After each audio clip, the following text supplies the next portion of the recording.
Welcome, everyone. Today we're diving into a very personal journey about how we can raise girls who are includers rather than mean girls. It's about transforming painful experiences into a celebration of compassion and inclusion. Yeah, that's really powerful. What struck me immediately was the raw honesty in sharing that early experience of feeling excluded. The cafeteria scene really jumps out, doesn't it? Absolutely. I mean, imagine walking into that cafeteria in 6th grade feeling like you just got punched in the stomach, only to see 8 snickering faces. It's a moment that really stings, but also serves as a turning point in the narrative. Definitely. And it's wild how that experience, though painful, ended up shaping a whole new way of being. Instead of holding on to bitterness, the author transforms it into this whole philosophy of including and uplifting others. Right, exactly. It's like because of that heart-wrenching moment being left out of a lunch table, the author chose to become an includer.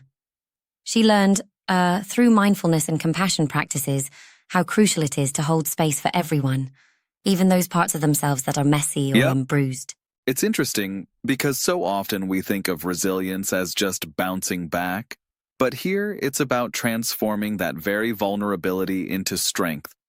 Say, turning hurt into the gift of compassion. Exactly. And there's this beautiful nuance where she talks about forgiveness, not just forgiving those who hurt her, but also forgiving herself and others. It's not about excusing behavior, but about creating space where everyone can be seen and healed. Really transformative. I also love how this idea doesn't just stop at personal transformation. She extends it to family and community. It's like her whole family becomes these includers who, through mindful parenting and conscious conversation, create a loving space for every emotion, even the messy ones. Yes, and that's so important because, think about it.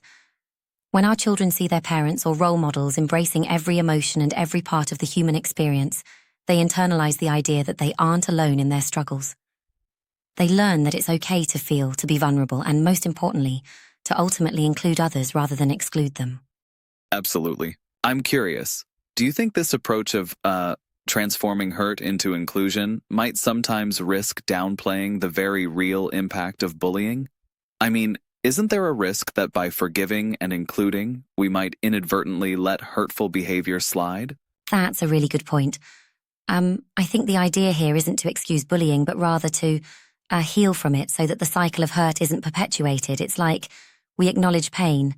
We then actively work to transform that pain by cultivating mindfulness, compassion, and importantly, solidarity among girls. And by doing so, inclusion becomes a radical act. It doesn't justify cruelty, it transforms it. Yeah, I get that. Right. And it's fascinating how the narrative intertwines the idea of personal accountability with a broader social responsibility. It's as if every act of inclusion becomes a counterpoint to the past pain, a deliberate step towards healing the mean girls culture on a larger scale. Exactly. And the transformation isn't just personal, it's also relational. The author talks about how even in her work as a psychotherapist and coach, she brings that same commitment to inclusivity. It's about being present with someone as they ask, "How am I really feeling?" And then gently guiding them through that process. Kind of like, holding their hand through the storm rather than pushing them That's away. beautifully put. And that brings us to the idea of modeling behavior. The narrative really emphasizes how our interactions with our daughters, being the safe space they need, can be a blueprint for a kinder world. Imagine a future where every girl grows up feeling empowered because her parents actively advocate for her emotional well-being. Exactly. And when you look at it, it's like the author is not just talking about inclusion in the sense of a classroom or a lunch table. It's about including every part of oneself, including the less than perfect moments. And by doing that, she invites others to do the same, creating a ripple effect. Absolutely. There's a kind of poetic justice in that, a sort of reclaiming of power through vulnerability. It's almost, revolutionary, really. Yes, it is. And if you think about it, it's like the author is saying, we all have these moments of feeling excluded or misunderstood, but we can choose to, transform that narrative. It's a call to action for every parent, every mentor, to actively create spaces where girls learn to support, include, and uplift each other. Right on. And it resonates on so many levels, not only in personal growth, but also how we shape society. When girls learn to be includers, they, in turn, foster communities that are empathetic and resilient. Right, it's like building a new culture from the ground up. And this idea extends even into how we respond to conflict later in life. The author brought up a very relatable example from her daughter's life. And it's a reminder that inclusion is an active choice. It requires us to, embrace even the hard conversations. Yeah, you nailed it. It also seems to underline that, our past doesn't have to dictate our future. The pain from childhood is potent, but it doesn't have to seal our fate. Instead, we can use it, as she did, to redefine our interactions. Yes, and there's an added layer here about being mindful, about truly listening to every detail of our internal experiences, the nasty bits and the good. It's like saying, hey, even all that mess is part of our story, and there's beauty in it when we let it go through compassion. Yep, I love that mindset. I also appreciate how this narrative invites us all, especially parents, to be both advocates and safe harbors for our kids. It challenges us to reflect on how our own experiences, even the painful ones, can empower us to cultivate a more empathetic environment. Exactly. And speaking candidly, it's the kind of honesty that makes you realize maybe we need fewer mean girls and more includers in every corner of our lives, from schools and workplaces to families. For sure. Absolutely. And it hits home on the idea that healing others often starts with healing ourselves. By embracing our own pain and actively choosing inclusion, we model a cycle of care that can disrupt the culture of exclusion. Right. And the analogy that comes to mind is like, imagine a garden where every flower, no matter how imperfect, is nurtured. Instead of weeding out what doesn't look perfect, you include every bloom. And soon, the garden becomes this lush, vibrant tapestry that analogy really paints where every the picture. element is valued. It's a reminder that our approach to parenting and mentoring can fundamentally change societal narratives. If we raise girls who include rather than exclude, we're not just healing ourselves, we're paving the way for a more understanding and compassionate world. Exactly. And that ripple effect can reach wide and far. Just think about it. Each includer, as she describes, becomes a catalyst for change.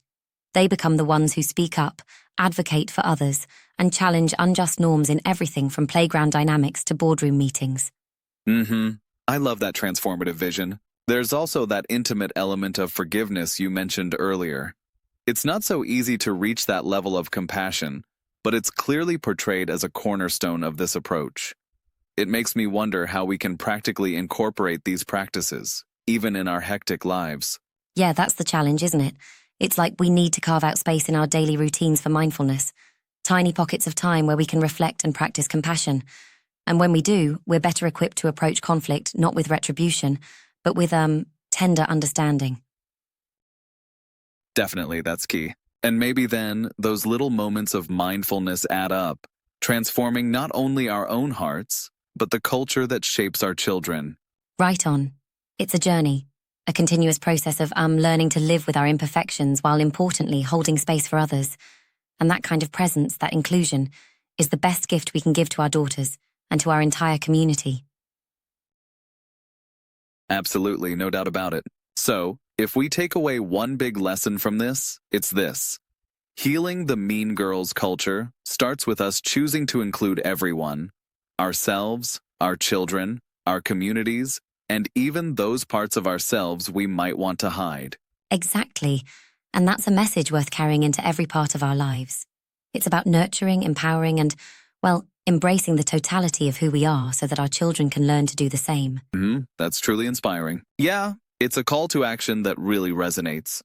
As we continue on our journey, whether as parents, mentors, or just as fellow humans, it's a reminder to always look for that opportunity to include, uplift, and care for one another. Absolutely. And as we wrap up, let's keep that vision alive. A world where instead of exclusion and hurt, there's a warm, welcoming space for every person to belong. Yep, exactly. Thanks for a thoughtful and engaging conversation. It's, these kinds of discussions that remind us of the power we, as individuals, have in shaping our future. Right, thanks for joining in. And for those insightful questions, let's all keep working to be includers and make room for everyone to shine. Until next time, keep including and keep caring.